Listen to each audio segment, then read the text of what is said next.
if we dive into the text in chapter 9, verses 23 through 25, it reads, "And now after many days were passed, the Jews plotted to kill him. But their plot became known to Saul, and they watched the gates day and night to kill him. Then the disciples took him by night and let him down through the wall in a large basket." We go to verses number 29 and 30. It says, "And he spoke boldly in the name of the Lord Jesus and disputed against the Hellenists, but they attempted to kill him. When the brethren found out, they brought him down to Caesarea and sent him out to Tarsus." Second part of that says, "Why does this strengthen the need for mentorship as Saul moves further into ministry?" At this present moment, Saul, who was called Paul, he found himself in a very compromising position. Two groups of people that he was given the task to preach the gospel and share the gospel and share the plan of salvation with. They didn't receive him. Matter of fact, they went to the point of trying to kill him. And we got to go back and look at the way Paul came about, the persecution and the injustice that he was putting against the Jews. So I think in this place, Paul still had to endure. He had to endure the suffering because of what he had done to God's chosen people. And the reason that it strengthens a need for mentorship is because all this pressure, your life is on the line. You get discouraged, get disappointed, get scared. You want to just stop and drop it all and run away.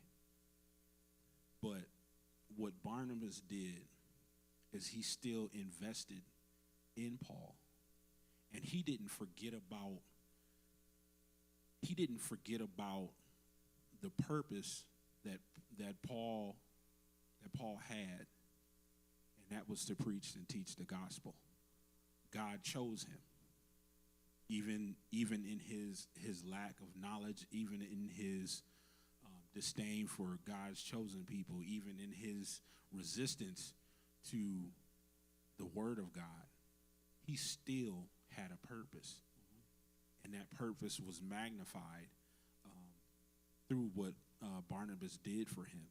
Not only did he still encourage and support, but the disciples, they actually protected him. They shielded him. They put him off in a basket a couple of different times to keep him away from the grief and the strife and the threats to kill him. It's a wonderful thing. It's a blessing to have somebody in your corner that's going to encourage you, and even when the chips are down, even when you feel like just giving up. That person doesn't forget about the fact that you have a purpose. They want to make sure that purpose is lived out in your life. I'm just thinking about, has anybody ever had to have to vouch for you, or maybe you vouch for somebody else? Can you remember what that looked like, what that felt like? Because when you vouch for somebody, what you're doing is you're giving them credibility through your name, okay? So everything that everybody knows about you and your diligence, they expect to see upon the person that you're vouching for, right? So that's what God did for us. That's what Barnabas did for Paul. So when Paul went through everything that he was going through, okay, as far as feeling like he was understood but being misunderstood. Remember Sunday I asked you, have you ever been in a situation where you felt like you were right, but you were actually wrong? So he was misunderstood in all of his understandings, but his heart was still open to God. And that's the key part. If your heart is open, no matter what your misunderstanding is, it can be corrected. It can be made right, right? So Paul teaches us that you don't just, in my opinion, you just don't just off somebody without also offering them the chance for salvation. You don't just judge somebody. Don't open up your mouth to judge somebody without offering them the chance of salvation, because you don't know what's in them. It was so much that was inside of Paul, but he had to be led down the right road. And once he saw that, and he made that correction. I saw Minister Ramsey with her hand up. So, this is loud. So one component of mentor-mentee is guidance and wisdom. In that moment, Saul was new into his ministry. It wasn't that he didn't have knowledge. He was new in the midst. And the hothead Saul was about to come up, right? And in that moment, a mentor is supposed to calm you down and help you see the other way. And although Saul had his degrees and, he was who he was, in that moment, him not seeing that ministry is about a whole bunch of other stuff and not about yourself. Because prior to, it was all about him. It was all about him, and he was pompous, and he was making his name great and making himself known. But Barnabas, being a mentor in that moment, had to calm him down. You're forgetting the bigger picture. You're forgetting your purpose. You're forgetting why we're here. You're forgetting the fact that these people know your backstory. And because you changed, you're ready for them to see you changed. Sometimes you got to walk that thing out.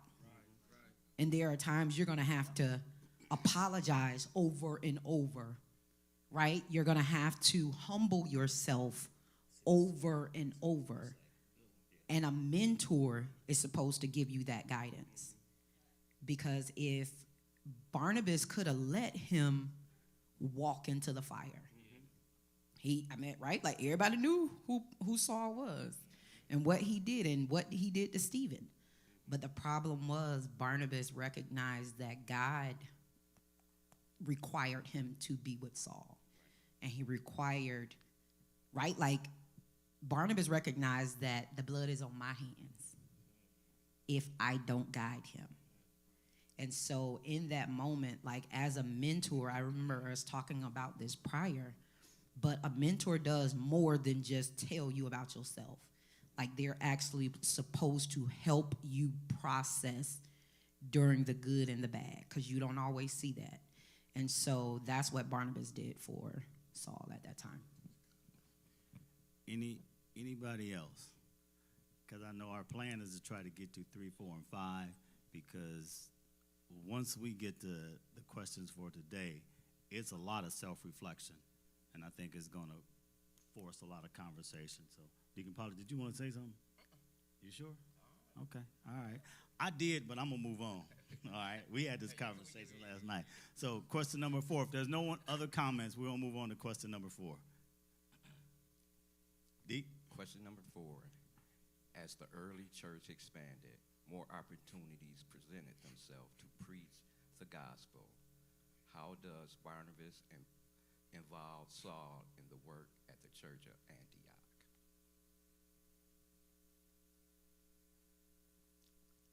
Well, I had, he put him up front. And you have to think this is Barnabas, and now once he went to Antioch, his name was changed to Paul, so you have to think of that. I thought about it. Right. But anyway, and he really went there to teach to the Gentiles. Because you see, when he was in the synagogues in Jerusalem, and they had to, because the Jews, basically, at that time, they wasn't hearing about Jesus is the Christ. So that kind of made it hard for him elsewhere. But when he get to Antioch, now Barnabas, being his mentor, he cut him loose. I'm going to let you go. I'm going to let you preach and teach. And between the both of them, it grew bigger and bigger. You know, Barnabas had left for a while and left Paul there by himself before he went back to go get him. So sometimes your mentor might leave you, give you that test, because if you can't pass a test, you know, and who wants to continue to mentor somebody who you already know is full of the Spirit?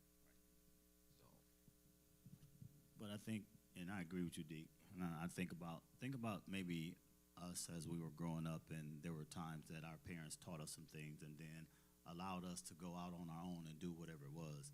And if there were mistakes made, that gave them an opportunity to provide that feedback to help you be able to see, well, no, maybe you shouldn't have did that, because here could be the consequences, okay? Or here were the consequences. And I think at that time, that's what Barnabas did. He kind of laid a foundation for him, and then he put him out front.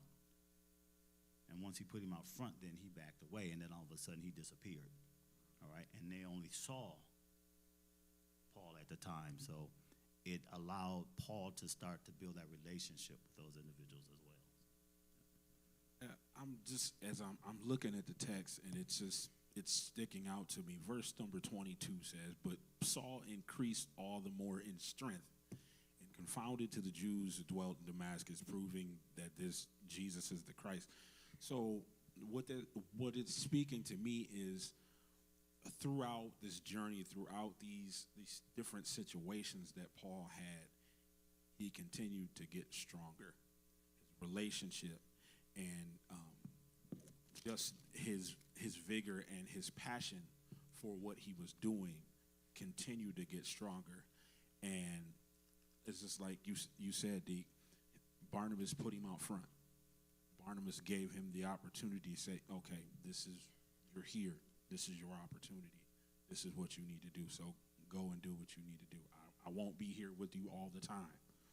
I have plenty of trust and faith and confidence in you for you to, be effective at this task that you've been given.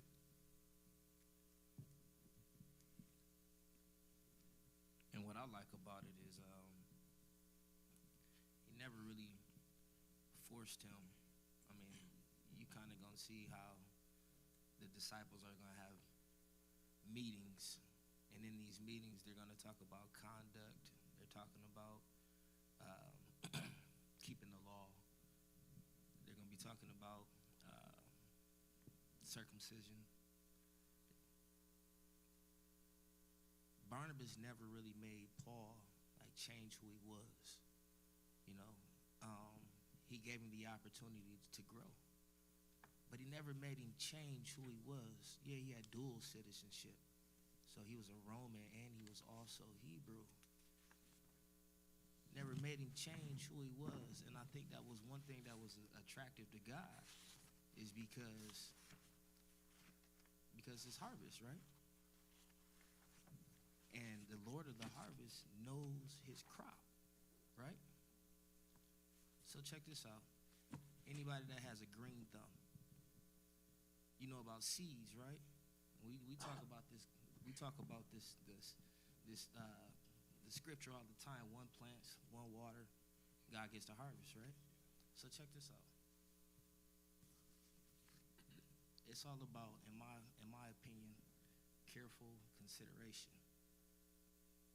Careful consideration says that God already knew. It says that when he made you and when he created us, he did it fearfully. Fearfully of who? Of what he was going to think later. Because he said that he saw it to be good, right? So if you know what we're composed of, then you also know how long we'll be in seasons. And our season, our purpose comes in season. So when he had his enlightenment, he had an opportunity to change. He had an opportunity to see things differently and present things differently. In my opinion, that was the best part of it, because it wasn't something that was necessarily forced on him. When you force somebody to do something, you'll see a rebellion. Almost 9 times out of 10. That's what the flesh wants to do, is to rebel. So it wasn't a strain. He was already rocking in the lane. He was just going about things the wrong way.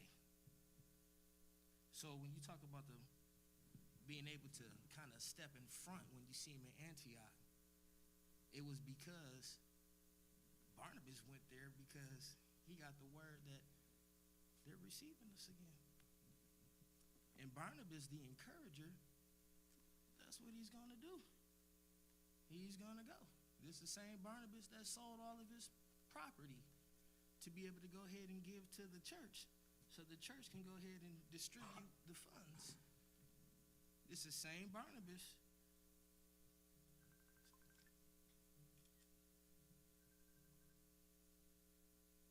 Family chat.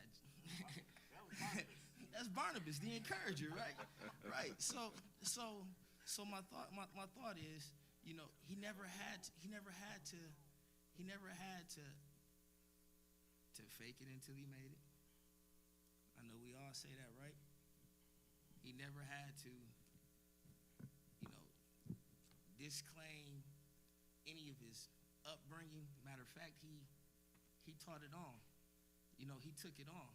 He said, you know, this is what I was taught. However, Jesus showed me the light, and I saw him, and ever since then I've been changed. So I think it's really important that we, you know, in mentorship, that we still allow the mentees to be able to be exactly who they are, because God saw it to be good. Communication happens 2 ways. You have somebody that is transmitting, and you have somebody who is receiving. But I can't receive if you're not speaking my language. Sometimes that's where the disconnect happens at. And I think that's where the other part of the verse comes in, when it says, pray to God that he will send. Send who? Send somebody that can communicate with me. So it was important for Paul to have that dual citizenship, because he spoke both languages, right? And the most important language was what God was saying, and he was able to go ahead and display that. So I just wanted to point that out. Okay. So before we move on, I want you to think back on a time when someone mentored you. And if you're willing to, just someone share, you know, what that experience was like. Because at some time and point, all of us sitting in here has been mentored. And we went the wrong direction. And that was why we had a mentor. So if someone would like to share what their experience was like, even that change you had to go through. Because when you think about Saul, Paul, his background, his character, when he started receiving the support from Barnabas, he had to be willing to receive it. Because think about this. And y'all, real talk, y'all. Somebody got a conspiracy to take you out. What you gonna do? You gonna be on edge every time somebody come looking at you. You gonna be like, what? What? You gonna be ready to take somebody out? I'm asking questions later. All right. I ain't gonna sit there and just kind of look for him and wait for him. Are you trying to take me out? No. You looking at me crazy? Oh, it's on and popping, right? So he had to be able to sit there and receive that. Cause come on, y'all, I ain't doing it. That part, right.